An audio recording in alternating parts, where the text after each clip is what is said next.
Family, तुम्हाला सर्वांना माझा नमस्कार आहे। तर मी आज चिकन पकोडा बनवणार आहे। त्यासाठी बघा, अर्धा किलो चिकन घेतलेलं आहे, एकदम फ्रेश आहे, स्वच्छ धुवून पण घेतलेलं आहे मी। तर त्यासाठी जे साहित्य लागणार आहे ते कोथिंबीर, लसूण घेतलेला आहे, तिखट हिरव्या मिरच्या घेतलेल्या आहे 4 आणि कोथिंबीर घेतलेली आहे, अद्रक घेतलेला आहे। तर मी आता ह्याचा पेस्ट बनवून घेणार आहे। तर सर्वात पहिले मीठ टाकते मी ह्याच्यामध्ये।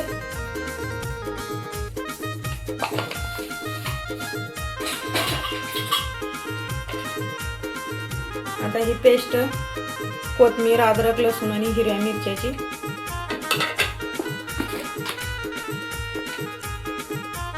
हळद थोडीशी,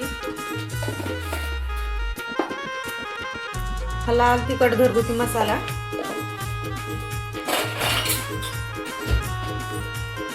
चिकन पकोडा मसाला, 1 चमचा दही, कॉर्नफ्लॉवर 1 चमचा, चिमूटभर ह्याच्यामध्ये ऑरेंज कलर टाकलेला आहे मी। आता हे सर्व मिक्स करून घेते।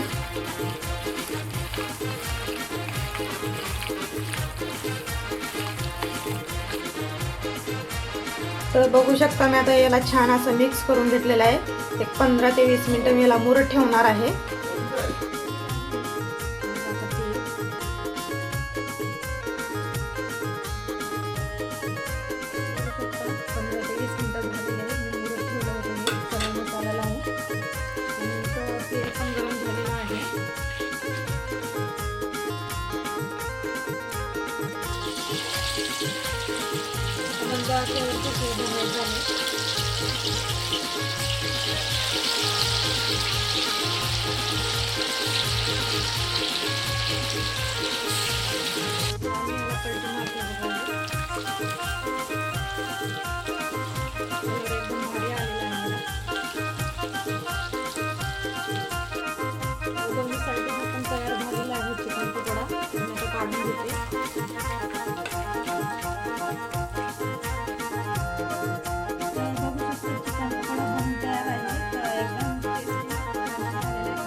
भेटूया आपण पुढच्या रेसिपीमध्ये।